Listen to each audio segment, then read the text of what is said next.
Hello, everyone. I'm April Rudin, the founder and CEO of the Rudin Group, a global wealth marketing firm. And I want to thank everyone who's joining us here today for our live broadcast and launch of the CapGemini World Wealth Report 2020.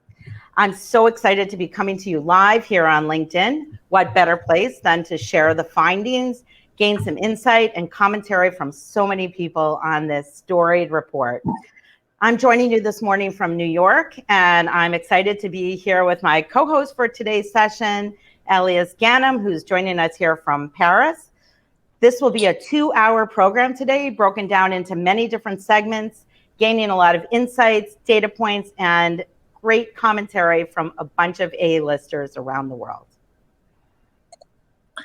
Thank you, April, and welcome to all of you joining us from around the world. I'm excited to see how the number of countries and cities that you are seeing right now joining us.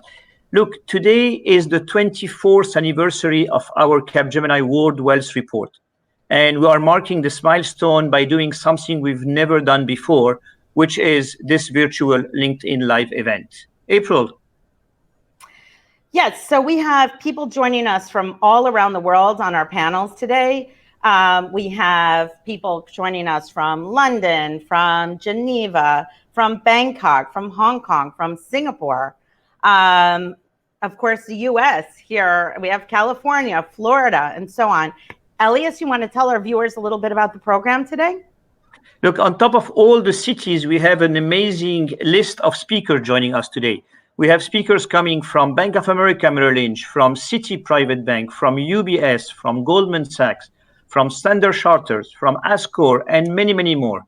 But on top of having the right speakers, we have the right topics. And along the next few hours, we will share with you the key takeaway of the World Wealth Report 2020, as well as discuss very important topics that are on everybody's mind when it comes to wealth management. Sustainability, philanthropy, redefining women and wealth, mastering the multi-generational money. And please, in case you can't join the entire broadcast, all of these sessions are going to be available on the CapGemini website. You just have to go on www.worldwealthreport.com and of course on social media. Stay tuned and let the show begin. April. Okay, for our first session today, I'm excited to introduce Yuri Bender, who is coming to us from FT PWM, which is Professional Wealth Management. He's in London, and he's going to be talking to Elias about the first session of key takeaways from the World Wealth Report 20. Yuri? I'm here today with Elias Ganem, the mastermind of the annual Wealth Report, working for CapGemini Financial Services. Hello, Elias. Hi, Yuri. Good having you with us today. And I'm really quite excited to share with you the main takeaway of the World Wealth Report 2020. Well, Elias, your research has long been seen as the barometer of the global wealth industry, of the mood and the value of assets held by wealthy individuals and their families. Can you describe to us the recent changes in numbers of the world's high net worth population? Well, Yuri, we have been tracking the global high net worth individual market for more than 2 decades now. And we really found 2019 to be an unusual year for a few reasons that I will describe here. First, so that there was a global economic slowdown and geopolitical uncertainty, the stock market did very well across most countries. And this drove up the global high net worth individual population as well as wealth in 2019.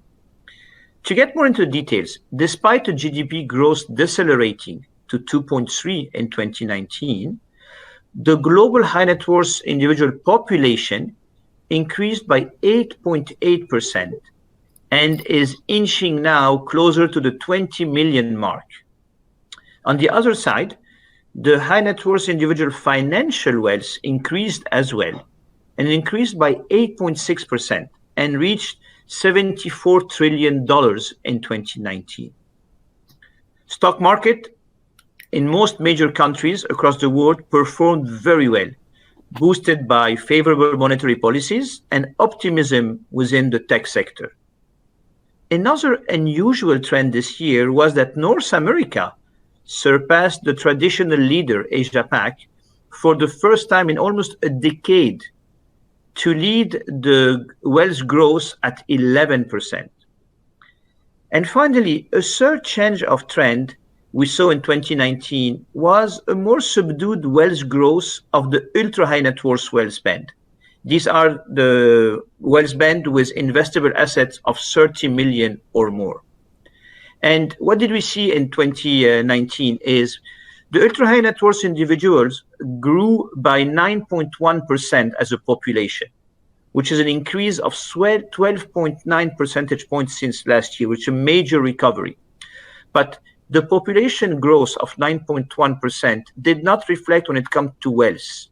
And the ultra-high net worth individual wealth only grew by 8.2%, while the mid-tier millionaire grew by 8.8%, as well as the millionaire next door. So basically, these are the main things that we have observed into this 2020 report that reflect on the 2019 numbers.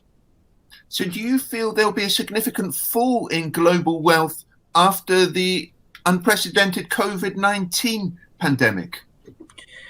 Yuri, this is becoming more and more difficult to predict in today's age of real-time information and hyper-connectivity, where markets are showing unusual trends.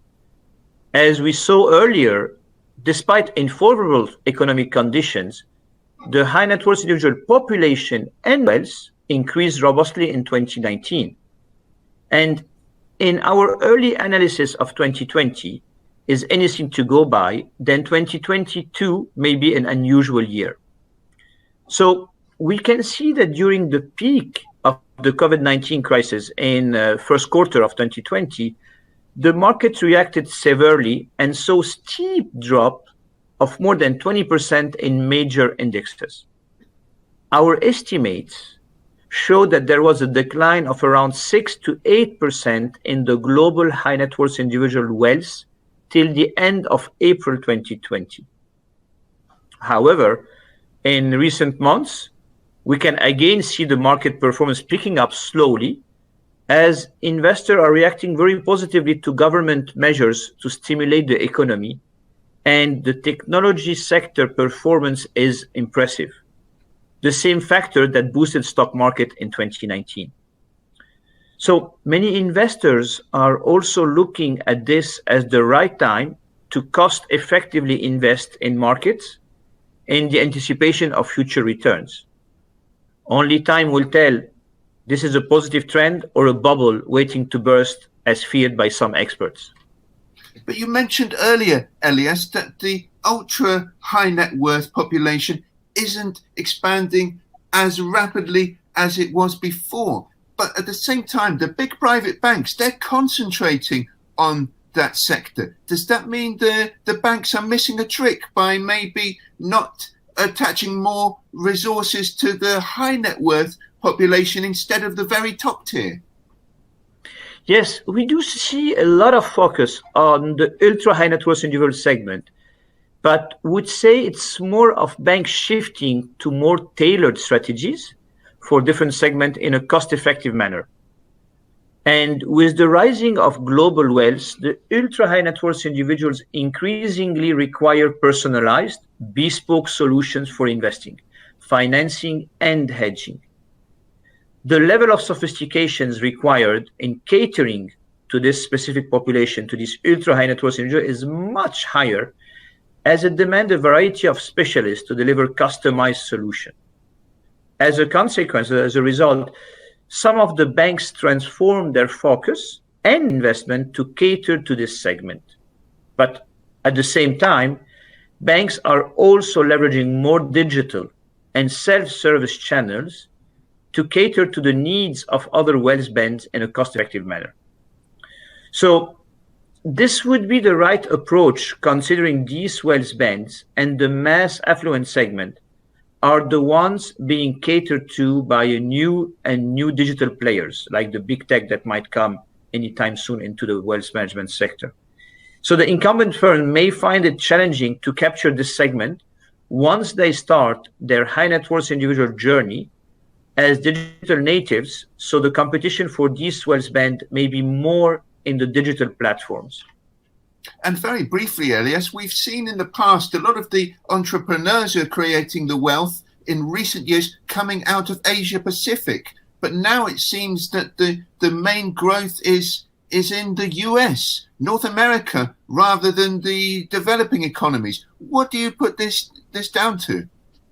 Yuri, yes, this is the first time since 2012 that Asia Pacific did not lead the global wealth growth. And it's now North America, which lead with an 11% growth. How can we explain that? Well, US equity made significant gains towards the end of the year when the United States and China rolled out their phase one trade deal. And the markets benefited from measures taken by the US Federal Reserve to pump billions of dollars into the financial system. Apart from that, the tech sector performance played an important role, with the top contributor in the market surge being tech stocks, logically. But also very interesting, the European financial markets also benefited significantly from the European Central Bank stepping away from tighter monetary policy, and overall, Europe high net worth individual financial wealth grew as well by 8.8% in 2019. Now, your question about Asia Pacific versus the US. So when it comes to Asia Pacific, there was a mixed performance across countries. Countries such as Hong Kong, China, Taiwan did experience a double-digit population and wealth growth due to a robust stock market performance despite other challenges. But on the other side, markets like India, South Korea, Singapore saw a weaker performance. And the economic slowdown and weakening local currency were primarily the reasons for this anemic performance in these markets.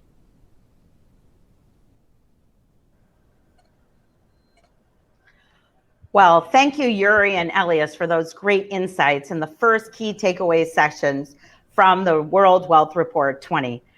Now we're going to launch into our very first networking session and taking advantage of everything that LinkedIn has to offer. What better platform than to offer everyone on this broadcast the opportunity to link in and connect with viewers from around the world. So let's take a minute here to like this broadcast, love this broadcast. Let us know what your name is and where you're joining from, and so that we can take advantage of all of the network opportunities that LinkedIn offers. And April, while you were saying that, I was just looking at my connections now on Twitter, and I already had 5 more people that showed up and said, hey, I'm interested by that. I want to know more about this. Please tell me the numbers and where can I follow it? So as you are here, do remember that all this is being recorded as we speak, and you could get it back on www.worldwealthreport.com. Please share with us your thoughts because we really want to know that. Absolutely. So I've received a bunch of LinkedIn requests, and everyone that's viewing this broadcast, feel free to link in with me if we're not linked in already.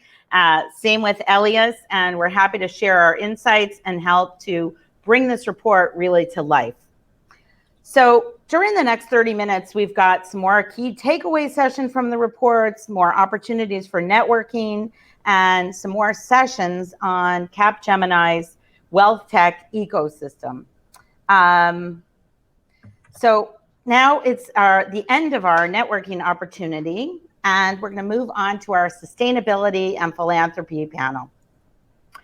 In this panel, we're going to talk about the new urgency for green investing strategies, whether or not it's new, but continuing, and rising interest in sustainable investing products. We have a great panel put together today, and I'm looking forward to hearing what they have to say. First, we have Bill Street, who's the Chief Investment Officer for Quintet Private Bank. He'll be joining us from London. We have Parag Khanna, who is the founder and managing director of FutureMat. He's joining us from Singapore. Erica Karp, who is the founder and chief executive officer of Cornerstone Capital here in New York. And this panel will be moderated by Paul Sullivan, who is the Wealth Matters columnist for the New York Times. Paul? thanks, April, for the introduction. I appreciate it. We're going to jump right into it. Given the title of this panel, when it comes to sustainability, how do we transition from philanthropy to impact investing? So I would suggest that transformation is inclusive. We need the quantum of capital. So public, private, we need scale, we need permanence. And I would suggest that with regard to philanthropies, we need them to look at the endowment, we need them to look at their PRIs, and we need them to consider DAFs as they move forward to be catalytic capital. That's an interesting area. How quickly do you think we can make that transition more to the impact investing side? I think it takes time. I think it takes the boards and the trustees to really get on board and understand that they need to understand what their endowments are doing, which may be inconsistent with their missions. And we also need to show everyone that performance is not compromised. Financial returns are not compromised when you move towards impact. And Bill, how do you see this, Bill, on the private banking side? No, absolutely. I think there's been a huge shift over recent years in banking and private wealth. I mean, looking at the purpose of wealth and investments. So I think the demographics of wealth have changed significantly over the last few years. You just have to look at how industries and companies and small and mid-cap companies have changed from the traditional industries to the sort of high tech and the entrepreneurial type sectors. And this is all driven by a different generation of wealth who are incredibly motivated by the sustainable and the impact investing side of their wealth. Mm-hmm. And let's keep on going with that, because interest in sustainable investing has been growing for years. CapGemini report showed that the COVID-19 pandemic only increased that higher. I mean, how will the wealth management industry accommodate this new interest or this increased interest? Yeah, I think to the previous comment. I mean, the first thing is that investors need to be delivered in a sustainable way, but they also have to produce a risk-adjusted return that's compelling as well. And I think the industry has done a lot of work in justifying and using very deep research in terms of showing that actual sustainable and impact investing does actually produce longer-term, better risk-adjusted returns. So you can have sustainable leadership in your portfolios. And it's probably one of the most significant investment thematics that hit the industry over the last few years. The report found that there's a stronger interest in sustainable investing in Asia. But, obviously we're all in this together. Wherever we live, we're all sitting on the same planet, and it all kind of eventually works together. Parag, how do you think that influence, that interest from Asia, how do you think that will influence sustainable investing worldwide? I'm not at all surprised that the interest in impact investing is so strong in Asia. First of all, you have the same kind of major generational change underway here as elsewhere in the world with the transfer of wealth and assets to a next generation. Also, you have a region emerging from very deep, severe poverty. In fact, there still are about 1.5 to 2 billion poor people across Asia. So in the immediate regional environment, there is a sense of obligation that one has to do something. I'll also add that the community expectations and even national expectations are very, very high on business leaders, because let's remember that unlike in Western markets where much of the wealth is held in public equities, here the high net worth individuals tend to be in private firms, private companies, and their assets are more rooted in the real economy. So there's a number of factors there converging that are pushing people to think about the impact investment. And great entrepreneurs and impact investors start out with that question: what is the problem that needs to be solved? And Asians are very honest with themselves about the scale of the social challenges in the region that still are present today, even though, as the report points out, 22% of the world's high net worth individuals are in the APAC region. Parag, when you see this, I think about there may be this interest, but who takes a lead? Is it, it's a classic chicken and the egg. I mean, is it the people with the money trying to put it to work that are taking a lead? Is it the business leaders who see, a reason for this, or is it the state actors in certain countries where they may, have a greater or lesser interest in driving this? What do you think there? It's a great question. Well, when we're talking about the scale of Asia with about 4.5 billion people, the simplest answer is all of the above. Let's remember we have to differentiate between those states that are already strong and wealthy with a high share of the budget devoted to social welfare. So those would be countries like Japan, like South Korea. So even though you will have a lot of philanthropy in those countries and very prominent industrialists and high net worth individuals, there's already that strong safety net. But in many countries, especially in emerging Asia, like India, Southeast Asia, that are still relatively underdeveloped, certainly from a per capita income standpoint, that's where the individual families and industrial figures and newly created wealthy individuals feel that they absolutely have to step up and fill certain gaps. And there you see much more of a kind of, sort of two hands working in tandem. Mm-hmm. I think, hi, Bill. I think there's an interesting point here. I think we're in a unique inflection point in time in the sort of evolution of sustainable impact investing. And I think to your point, who's leading this? I think we're in an inflection point, which means that there was a lot of governmental and regulatory sort of pressures on this, but investors on the ground, as we saw on a lot of the climatic initiatives that were coming pre-COVID. But now we're going through this sort of COVID environment, this COVID shock we've had. I think everyone is resetting their expectations to build economies back better than they were before.